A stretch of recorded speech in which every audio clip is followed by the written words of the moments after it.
When Lee first asked me to do this session, I was still at marketing and trying really hard to be evangelical about all things marketing and trying very hard to love clients. Now I'm back on campaign, I feel that detoxed, I have to say, from that. So I should preface everything that I say today where I'm going to make some horrible sweeping generalizations and I'm going to pull on some hoary old cliches, but I'm a journalist and that's what we do. So when I talk about clients, you know, obviously I don't mean any specific client, and when I talk about agencies, I don't mean any specific agencies, just I'm making some very general observations of the breed, if such a thing exists. I certainly know quite a few marketers who would do brilliant jobs in the best agencies and creative agencies in town. And I know some people running creative advertising agencies who'd be better off running marketing departments of law firms. In fact, I know some creatives that would be better off running marketing departments of law firms. So, you know, the distinctions between what is a client and what is an agency and what a client's looking for from agencies, inevitably I'm going to fall back on some horrible cliches. So forgive me for that. The other thing I should say before I kick off is when I did agree to do this, I was editing this quite gentle monthly magazine where my work pattern was just sort of flow, and if I didn't do anything one day, it didn't matter. So I did, in true Anna Wintour style, sort of slip off every now and then, do shopping and stuff.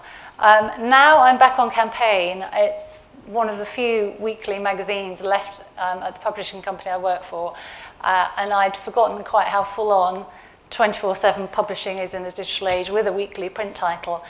And as I was just telling Lee, we're about to launch in America at the end of this month, which I'm looking after. So I have never been so tired in my life.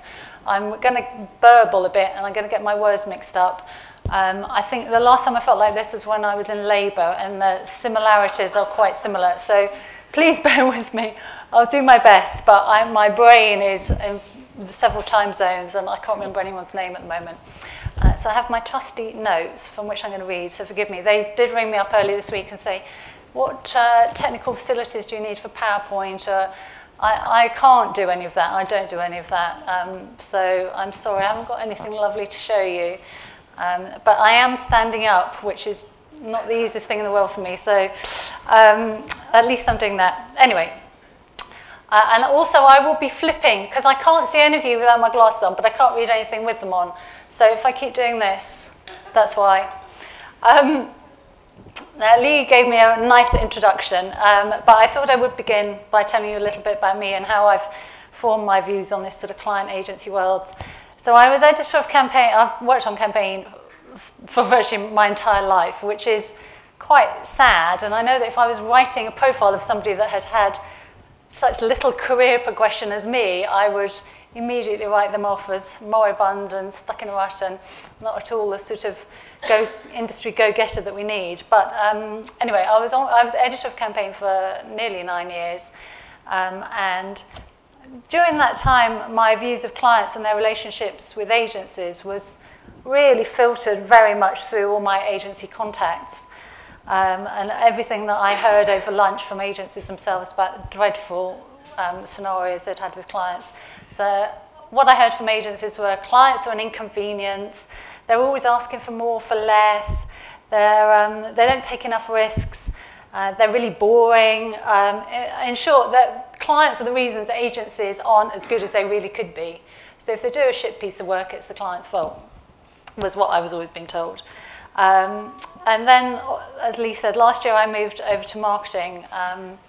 I really didn't want to go because marketing to me, and actually the product marketing that we were publishing at the time, had talked a lot about field marketing and audience segmentations and 2-for-1 offers and call centres, and that didn't float my boat at all. So I sort of went over there with really gritted teeth. But we did change the magazine. We changed it actually to be much more about marketing communications with an eye on how that relates to all of the business pressures that marketers are exposed to every single day. So suddenly I was writing about marketing for marketers. and spending a lot of time with the most senior clients in our industry. And of course, we often did talk about marketing communications, and I did start to see things from the other side of the fence.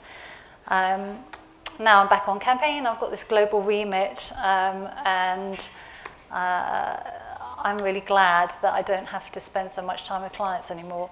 But the global perspective that I've had even in the few months since I came back, I'm pretty convinced the way that clients and agencies work together and all of the stuff that the IPA is doing with the Client Council, you know, we've got things pretty good in this market in terms of those sorts of relationships compared to an awful lot of other advertising markets around the world. So whatever else I say about tensions between the two sides, you know, we should celebrate that we are actually in a very good place with very sophisticated communications between all parties and a real willingness to work together.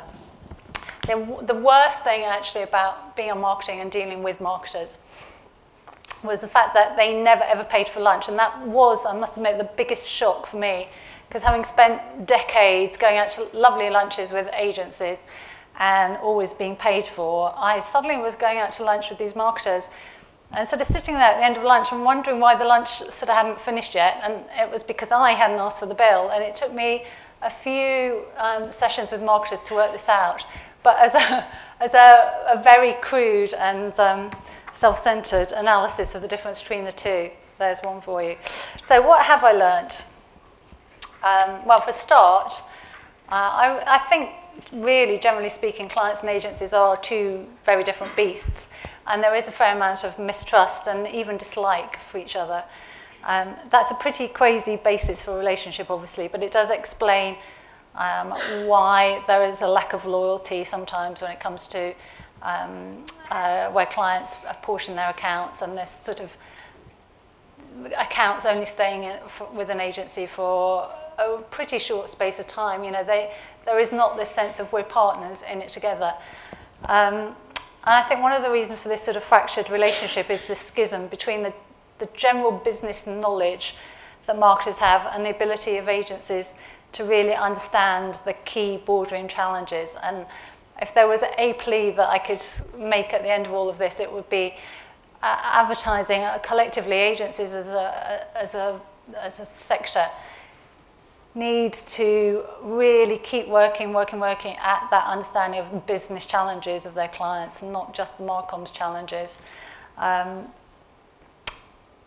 I think what I learned really was that a good marketer will sit down and talk even to somebody like me about stock depreciation and amortization and latest distribution theories and automated manufacturing and corporate law as comfortably as they sit down and talk about their next TV campaign. You know, the breadth of all the stuff they're having to deal with is enormous. And to be honest, I think agency management can sometimes seem quite one-dimensional in comparison. When I talk to the people running your businesses, the demands upon them and the challenges they face, you know, really interesting challenges, but nowhere near as complex as those faced by some of their clients. I think because marketers are juggling so many different corporate balls, and marketing communications is actually really low on their list of priorities. It might account for a significant chunk of their budget and their spend, but they do spend much more time thinking about their retail relationships, their shelf space, their distribution mechanisms, and their call centres and all of those much drier things. And they know they're going to get hauled before the board to explain why sales are static despite their best efforts. You know, they really have to be on top of all this stuff. So the amount of time they're ever going to spend thinking about all the stuff that obsesses us every day is quite tiny. And I think what this means is that when it comes to advertising, marketers know almost nothing about the nuances of the industry. And all the stuff that we get all emotional about, you know, that I spend lots of time worrying about, like agency, who's going to be agency of the year and all this sort of thing. They are not in the slightest bit interested. Generally speaking, clients, they don't know one agency from another. They don't know actually much about the way our industry works. They've probably heard of Martin Sorrell and WPP, but you know, that's about it when it comes to the big holding companies. And when it comes to the agencies themselves, all the stuff that you think makes your agency different from another, they haven't got much of a clue about any of the individual agencies beyond the ones they actually work with. Who's good, who's bad, they don't know. They couldn't begin to tell you. They might have heard of BBH or Mother or Saatchi & Saatchi, but they don't really know what makes one different from the other. And to be honest, they don't really care that much. They don't care unless they're calling a pitch, at which point they wheel in a pitch consultant, and that's why these group of people have become so powerful, because they're the conduit to this knowledge of the nuances between the different agencies. So I was talking to a senior marketer recently, just before I went back to campaign, and she told me she was about to call a pitch, and she said to me, who are the best agencies in town then? Who's doing interesting work? And she's a big client. She is one of those clients that you see out and about. She goes to MGGB, she goes to Wackle, she's on the scene, you know, she's a sort of marketing communications player in that sense. But she hadn't heard of several of the agencies I mentioned to her. And she said to me, look, you know, actually I've worked with these few people in this particular agency in a previous job, and I really trust them. And, you know, I was thinking, oh, I don't think they're very good. But she knew exactly what she would be getting by appointing them. And she told me she probably would appoint them because there was that history there, and she did. And I know because I was watching a campaign covering this story, and sort of it was being presented as a really exciting open pitch, and on the other side I knew actually she hasn't got a clue what any of these other agents. She's going to go for the people she knows and likes, and she knows I'll take her for a nice glass of wine afterwards, and there's a chemistry there between them. I love the idea that even though advertising is this big international beast now, big ad accounts, they still do move because somebody in the marketing department likes and trusts somebody in an advertising agency. And I think sometimes we all get hooked up on, I don't know, the latest positioning of our agents in some ridiculous tool that we've just got. And you know, at the end of the day, people and you guys are so vital in making those relationships work. And it doesn't matter what's come over from the States in terms of we're the XYZ agency and we've got some wanky tool. You know, it's the relationships on the ground that really matter, and I love that. But it does mean that sometimes those decisions about who a client decides to work with are born out of ignorance of what this industry is really doing. And it can mean a lot of money gets spent on work that isn't very good. And I think if clients did understand more about the nuances of the industry, like I always sort of assumed that they did, I think we'd have a much stronger industry as a result.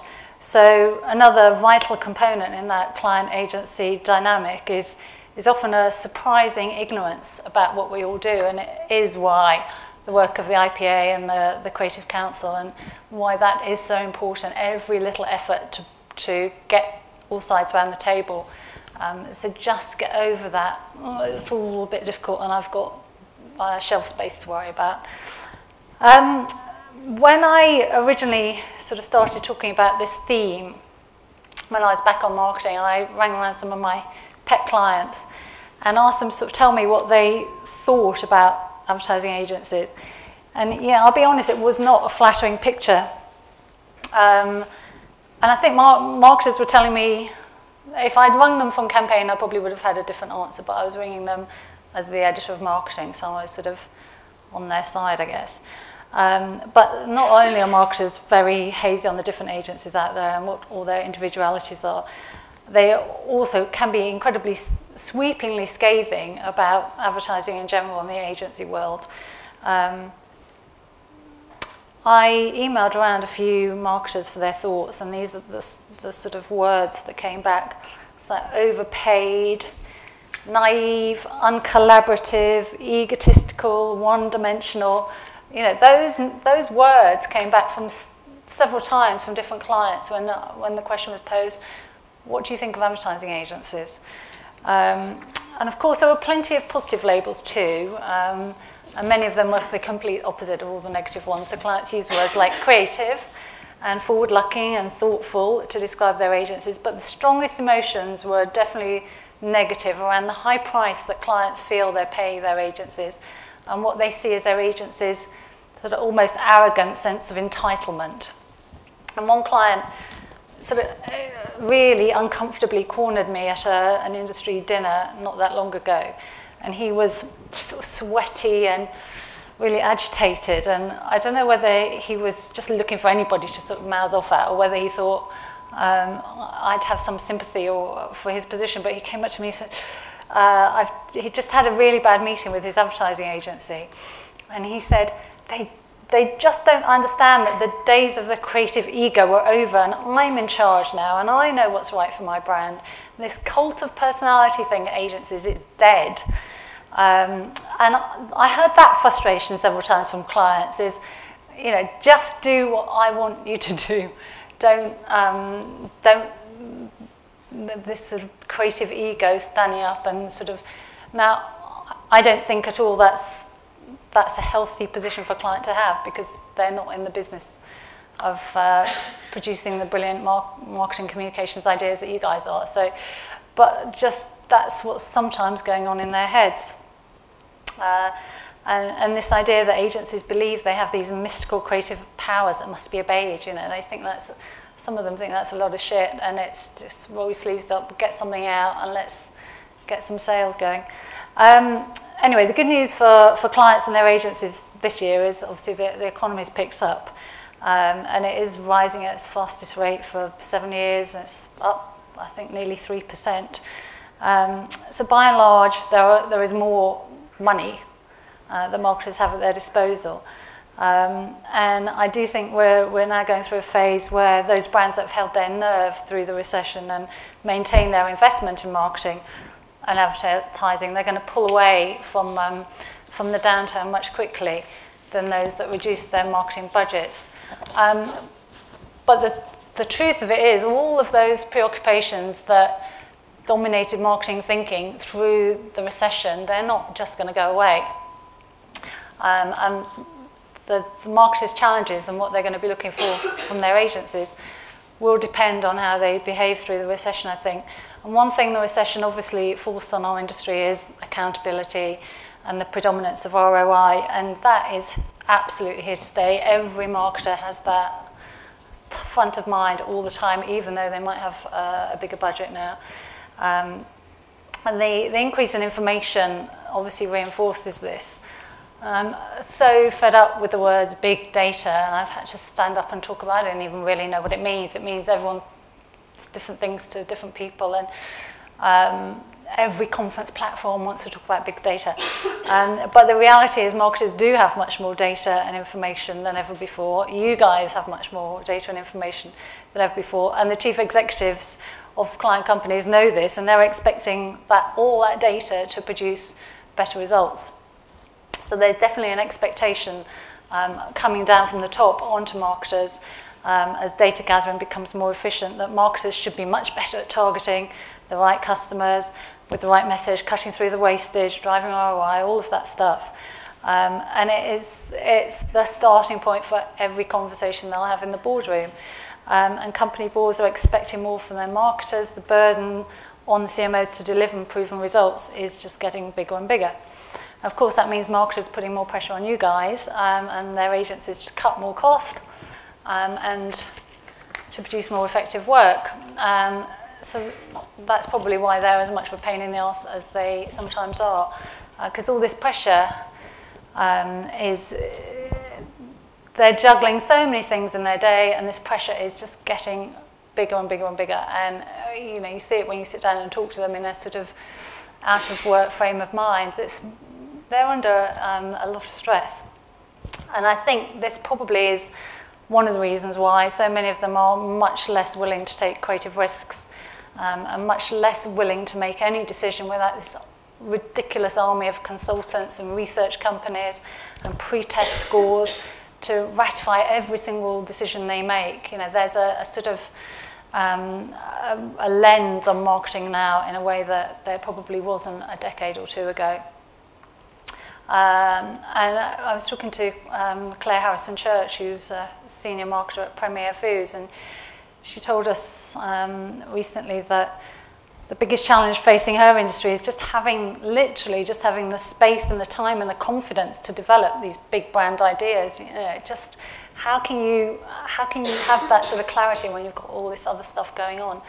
And if marketers don't have the time or the confidence for big brand ideas, then it's hardly surprising that so much of what they do is so bland and so forgettable. And then, of course, you're into this downward spiral, but bold and brilliant leaps of faith that surprise and excite us are sometimes too challenging in this always-on world, and that makes your lives harder. It makes my life much harder because I don't want to be writing about boring advertising campaigns or content strategies, and I think it makes us all a bit more frustrated when we know we're not necessarily able to do the best. So back to my theme, what does all of this actually mean for what clients want from their agency? Well, I think on a really broad level, it means that what they're looking for is ammunition to use in their own boardrooms. Marketers are fighting for a voice around that boardroom table. Marketing now as a function is actually really reduced in its stature in a lot of corporations. It's considered no more important than the HR function, the IT function. A lot of marketers that you deal with, even the CMOs, you know, they're not necessarily able to have a proper voice at the top of their companies, and they know they need that, and they're fighting to get that, and you guys need to be helping them with all of the business nous that you have to be able to have these discussions at the very senior level in their own companies. They need to be able to address the fundamental business issues, not just the marketing ones. They need to be able to talk the language of finance and corporate strategy if they want to be taken seriously by their CEO, which means their agencies really need to understand the client's business right from top to bottom if they want to be taken seriously as a business partner of the companies that you work for, not just supplier of a commodity. And I do think that is a failing in a lot of agencies, is that, as I said right at the beginning, that ability to really act as a business partner for the business, not just a supplier to the marketing function. I think marketers often feel that their agencies fail them on this score. Agencies too often just don't understand the corporate objectives of their clients. And it doesn't help that their key relationships are often with people in the marketing departments who don't really have any proper influence. So there's a real skills gap on both the marketing and the agency side when it comes to properly understanding some of these issues. And marketing will never have the ear of the CEO unless it cracks this. And agencies will continue to be seen as this sort of one-trick suppliers to a middle-ranking corporate department. And that really is not good for any of us. At the same time, marketers know that all of this growth in data and the compounding of opportunities of digital are opening up massive new marketing opportunities, not just marketing opportunities, but business opportunities for them that will really contribute to their company's growth. And they need trusted commercial partners to help them with this. But I think the jury's out as to who those trusted partners are going to end up being. Are they going to end up being, the semantics are all screwed over this, but are those long-term business partners going to end up being traditional advertising agencies, or are they actually going to be a new breed of company that understands marketing communications, creativity, but comes at it with a much broader, bolder and deep business understanding and plugged in with technology? You know, that debate is only just beginning. A lot of marketers now are looking at all the new platforms available and looking to develop new products and services that are complementary utilities to their brand, stuff that really is business changing for their companies, not just going to see a little bit of sales growth on their existing brands. And they're looking for new ways of driving new customer relationships. And the challenge for agencies is to carve a role in helping marketers to extend into these new service areas, not just hope to get the ad brief at the end of it. I think as an agency, you have to ask yourself whether you really have the skills to help your clients develop new products, new service brands, or whether you are always going to be just the person that comes in at the end and sort of creates the pictures and the words, and that is a very transitory relationship.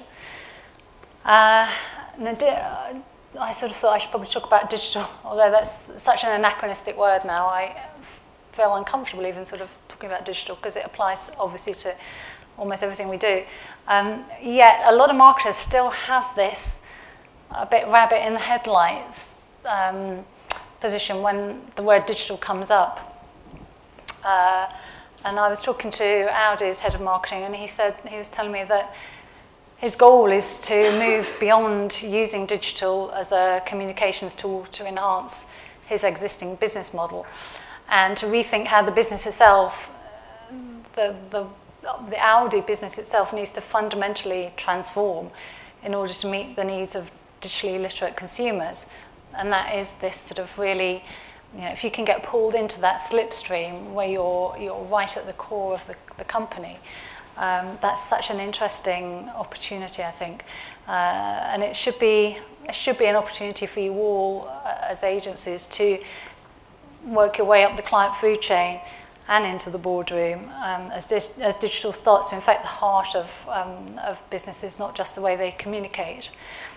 But I did just want to have a quick reality check on this whole development, because we all see lots and lots of clients going, yep, I need to start my spend online, without really thinking necessarily whether it's the right thing for their business. But there is this very superficial appetite to be seen to be doing something new.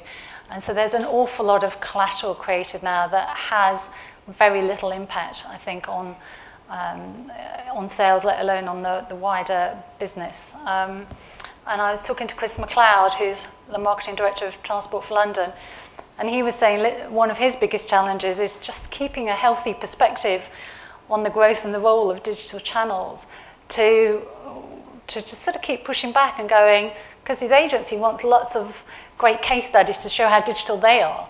But he's saying, it's really hard to just go, is this right?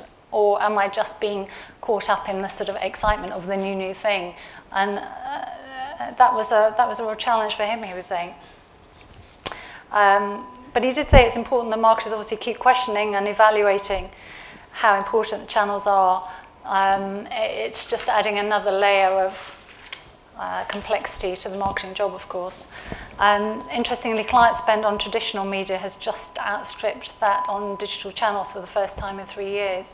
So clients aren't always looking for the new thing, and I think agencies need to stop trying to protect their position by offering stuff that isn't necessarily transformative to clients' business. Clients want the right thing, of course. So it leads me to another buzzword which I'm increasingly fed up with, which is content. So more and more marketers are just bending my ear about content. How do we create it? How do we leverage the media assets we've got through our websites, social media feeds and the mobile apps and the CRM program? We all want more and more content. And they want to be, I think it is all, sort of, some of it is tied into this, wanting to be seen to be on the cutting edge of where marketing is going as a discipline. But they want to be content creators, and they want to be media owners, some of them.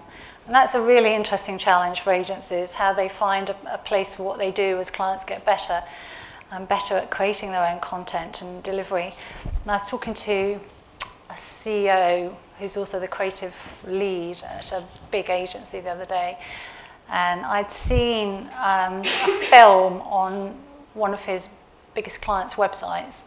It was a beautiful film, and it was a call to action as well. It was you can purchase through the film. It was a click and this is a client that I know the guy, the CEO, the agency CEO, has loved and nurtured for a long time and is very, very close to. And I said, oh, did you do that film? And he'd not seen it. He didn't know it existed.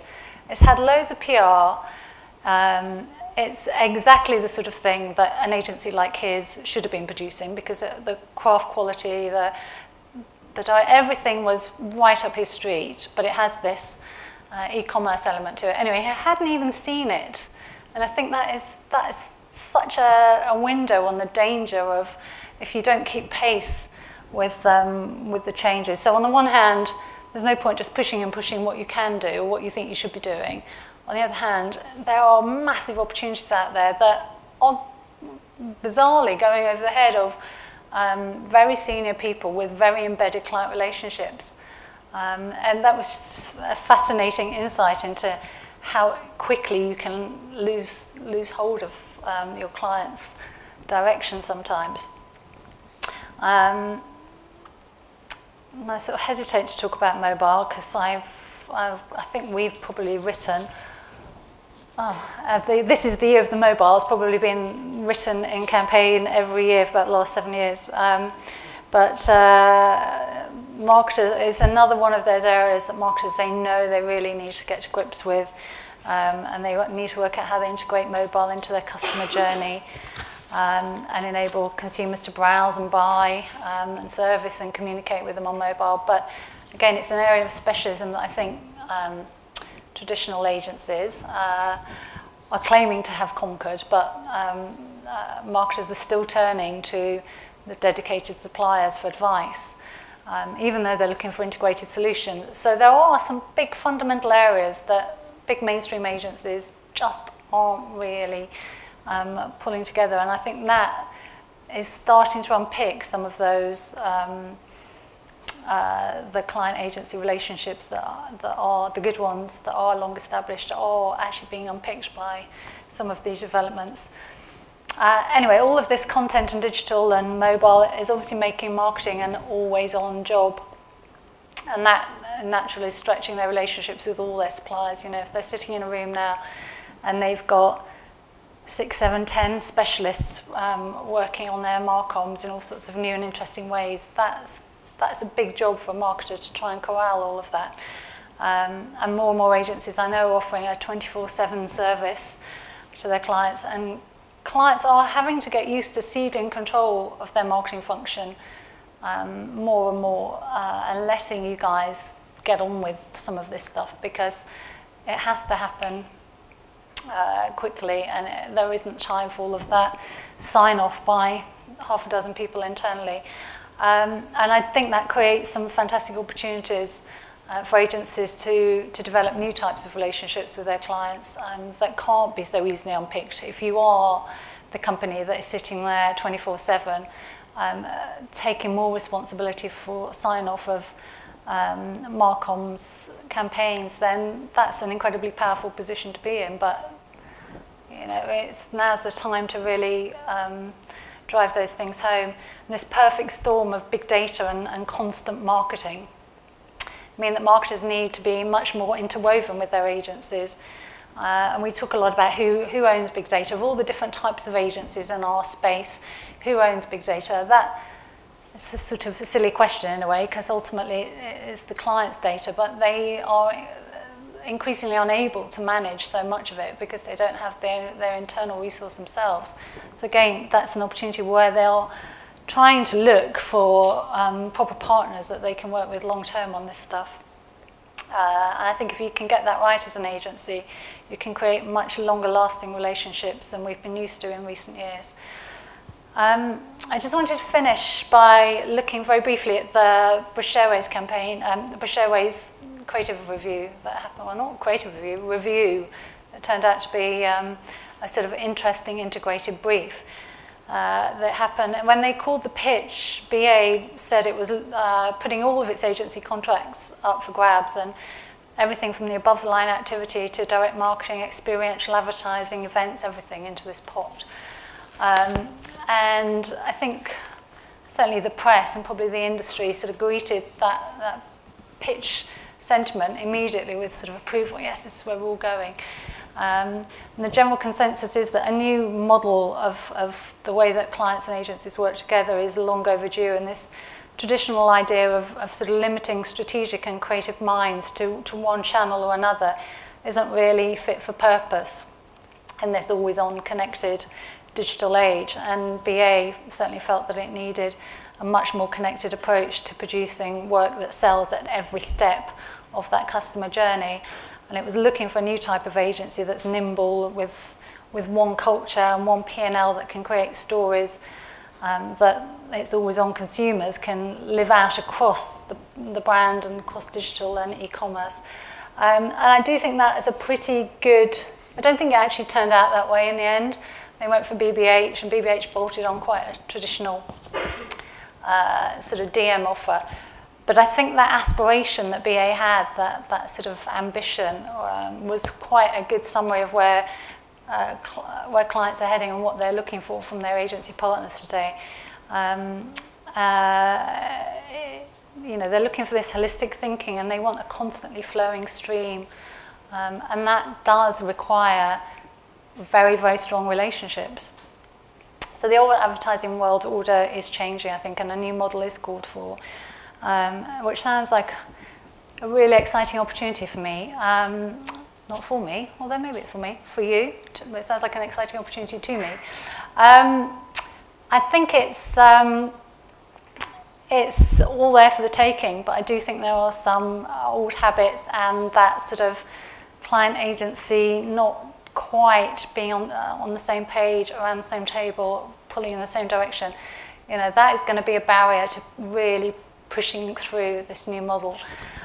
So I hope you're all up for it, because I'll be out of business soon enough if advertising and if all of you don't make it through. But certainly clients they're looking for leadership, and they're looking for a strong partner. So that's there for the taking. I really would love some water if somebody could get me some, and then I'm happy to take some questions.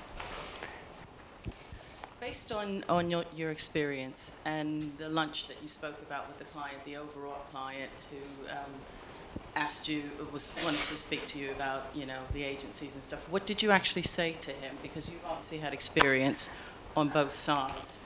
If you mean the guy that was complaining about his agency relationship and this sort of cult of personalities over, to be absolutely frank, I sort of nodded and smiled, and because I totally understand his view. And I was working on marketing at the time, so I was really trying to put myself in his shoes. But I don't believe that. I believe still that there is magic that resides in the very best agencies, and it is this sort of alchemy. And I've never met a client that I think is, this is a sweeping statement, but I think actually it might be true. I've never met a client that is as interesting, inspiring, just makes you look at the world in a different way compared to some of the people I meet in advertising. You know, as an industry, advertising agencies, the advertising industry has just those people that open your eyes, have that ability to make you reappraise, just to create wonder.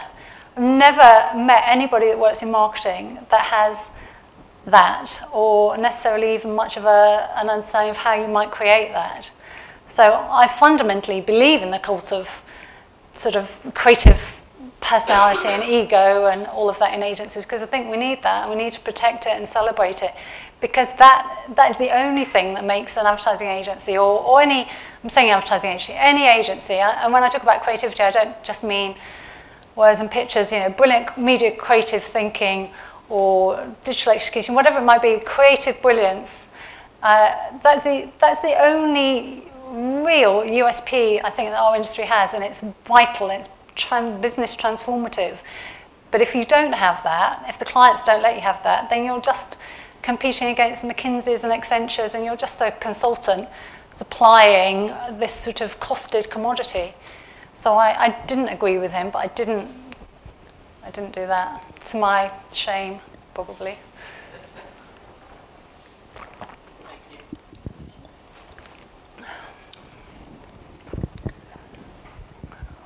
Hello. I wondered if you had any insights or learnings you could share about how clients feel about how their agencies work together. I don't know if you've heard of any frustrations on how, like, the media agencies work with the creative agencies, work with the social agency. Any learnings from that we could take on board? I think good clients engage at the right level and are quite happy to either, they know enough about what's happening in that process to cede control to the collective group or to a lead agency. The bad clients, I think, the ones that for whom they're not engaging at the right level, find it very daunting and do not know when to corral the group together. So some clients are very happily running quite integrated group of disparate agencies. Others their solution is to try and whittle it, to look for one that they can trust and that can then pull in for them. I think it depends on the caliber of the client. Everyone's talking about integration, and that obviously has to be the end result, but whether that comes from a very single agency-focused solution or a collective of like-minded people depends on how good the client is, I think. I do think that there are some agencies that are good at integration and collaboration as well, and some that aren't. And some of that depends on the business pressures they've got coming down. Because I could sit in a meeting with pretty much any big agency and they will tell me they do content creation, they do mobile, they do front-to-back digital, they do media thinking. They will claim to do all of this. And if their business objectives are to try and drive revenue from those streams, that makes their ability to integrate comfortably with other agencies quite difficult, I think. So it's a complex area. Sorry, that's probably not satisfying. It's one of those, I find it quite hard to generalise on that answer. No, and I think on that basis, it's also partly driven by the agencies themselves having a willingness to actually integrate. And I think you get the best value out of it if essentially you're the ones that are helping to drive that and make it easier for the client to deal with you collectively.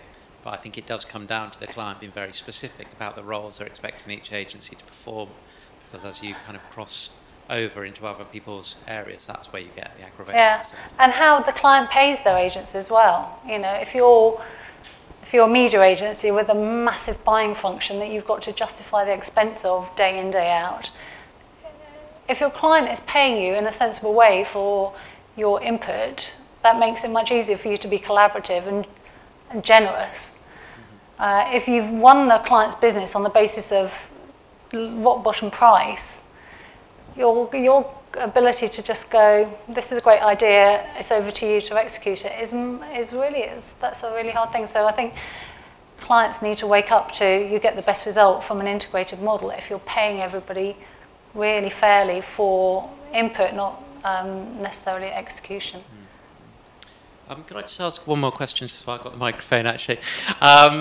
It was actually with regards to the recent BMW transition to a different agency, to get your kind of perspective on it. I read an interesting article, actually, I think it was in Campaign, about the very fact that they felt that some of the early success for WCRS had been down to a very strong working relationship with the media agency and a kind of understanding of premium positions. Yeah. Well, in the very early days of WCRS's handling of that account, it was a full-service agency with its own media department. You speak to some media agencies now who have come from that in-house model, and they will say they are much freer to have proper input into campaign decisions now that they're independent than they ever were as an in-house department. But I think WCRS and BMW is a really interesting example where there was true collaboration from media. It wasn't media coming in at the end to work out where everything went. It was media right at the top of that decision-making process. But I also think that BMW, Robin White was the key man on that account, and he was very, very involved in all the media decisions. He didn't go, I'm the creative, over to the media people.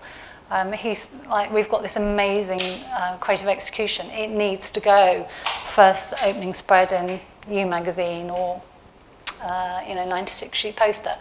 And I think we've lost some of that. I think BMW's completely lost that visibility and that credibility.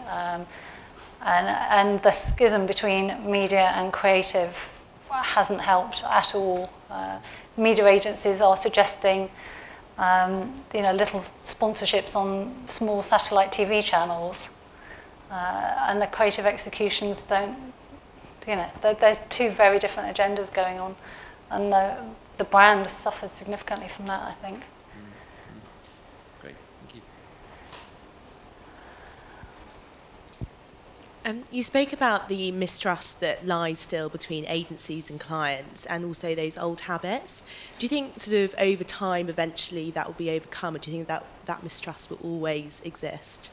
I think it will have to be overcome, because I think that everyone will have to work much closer. This whole idea of constant stream of output, I think there will have to be much more trust to allow the other parties to just go on and do their thing. And I also think that as marketing departments have shrunk, so there just aren't as many people in marketing departments anymore, that there is an opportunity for agencies to come in and be a sort of outsourced marketing department, which creates another level of unity and coherence and trust, I think. So I think it will change over time. I think there are still this sort of, some big marketing beasts out there who have a very blinkered view of what advertising is based on maybe what it was, 10 years ago, and who are used to a much more competitive relationship with their agencies. So you talk about like the frustration that marketers have, thinking that they now, like this gentleman that you were talking to, that it's kind of that those days are over, that they take the lead. In an ideal world, what do you think in the next even 2 years is going to be the ideal relationship between marketers and agencies? Is it going to be like the role maybe more of a sport agent, where they're literally tied at the hip, to their clients and everything that they need to do, that they're there for them? Well, I saw, I think it was at an IPA event where Craig Inglis, the John Lewis marketer, was on stage with James Murphy, who obviously founded Adam and Eve on the John Lewis business and then sold it and now runs DDB. And the two of them were up there talking about client-agency relationships. And Craig, they were talking about the John Lewis Christmas campaign, which is coming out at the end of this year, and how there'd been a big argument over the music for the campaign. And I immediately was thinking, a client and agency fighting over the music. And they went on to explain it wasn't the client and agency fighting over the music, it was internally the agency fighting over the music, because they cared so much about delivering the best possible result for that client. And Craig Inglis, as the client, was sort of almost shepherding the agency. It was just the tightness of that relationship, where there's that level of empathy, was amazing. But the agency caring that much about that piece of business. And I think that's another, in terms of where these relationships are going, it's a sort of vicious circle, isn't it?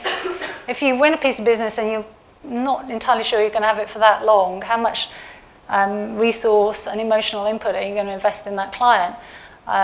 If you can get to a point where you're in it together for the medium term at the very least, then I think that would be the ideal sort of relationship, where you have a much longer term vision, and everyone can be really honest about each stage of the work that you produce, where the agency can go to the client and go, look, we're having a massive shit fight over this, rather than always trying to just sort of get a tick in a box from the client, but everyone's involved in that, really emotionally involved in that process.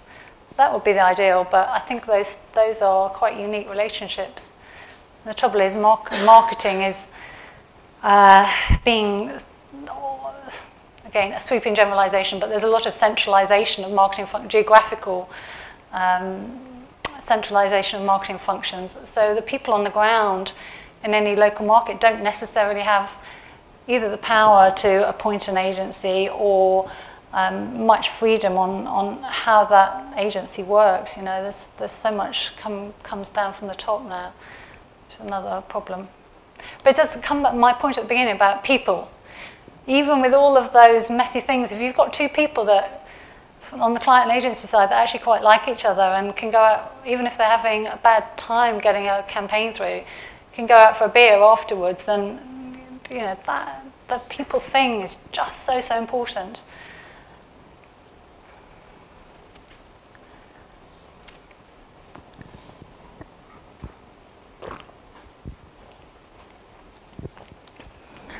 So I'm just thinking of the future and the future of the account handler. So it sounds like the industry needs to change, and I'm just thinking, how do we need to change? What kind of training do we need to do if we need to become this kind of little bit like it sounds like we need to become a bit of a mix of a consultant / agency. What do we do to get there? Is my question to you. I think it's the crude answer is training, business.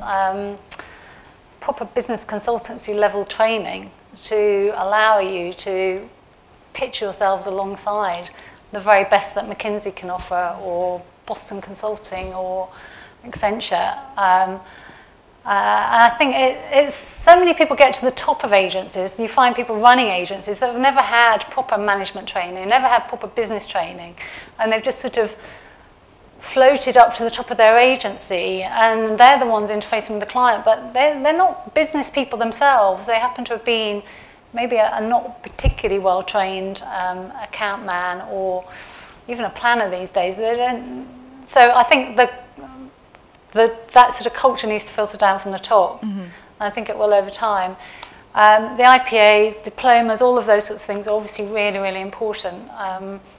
But it's a constant process, and obviously there's the broad strategic management consultancy type training, and then there's just being allowed the time and knowing that there's a longer term relationship that makes it worth your while, but being allowed the time to really investigate your client's business, and for that to be seen as a fundamental part of your job, not just to skim across the surface.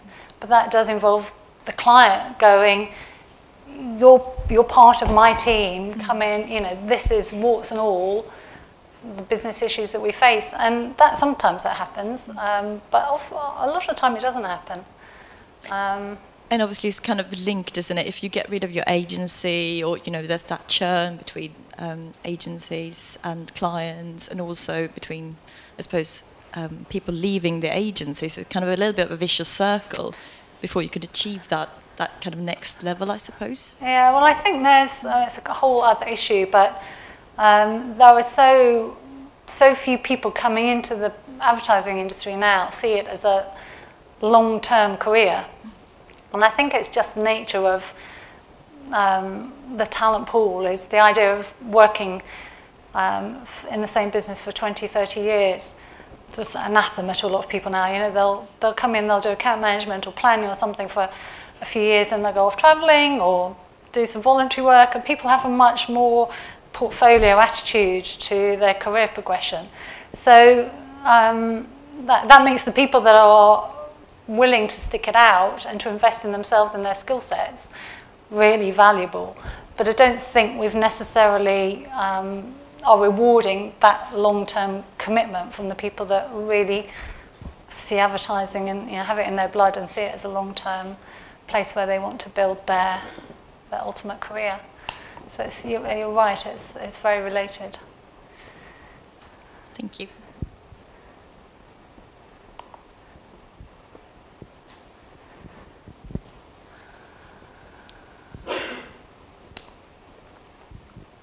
Sorry, just expanding on that comment that you just made. What do you think clients feel around the sort of quality of people coming into the industry now, or does it even cross their radar? I'm not sure they think. What I hear a lot from agencies is that the quality of people coming into marketing isn't very good. So I think advertising has a challenge to keep recruiting the very best people.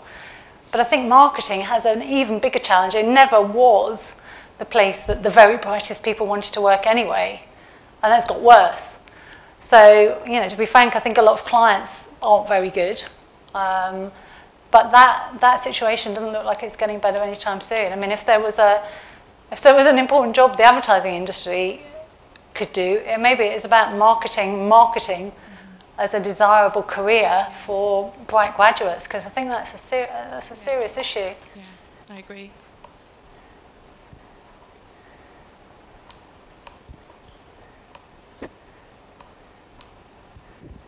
Are we done? Any other questions? Okay. Everyone's had their fill. Thank you so much. Thank you for listening.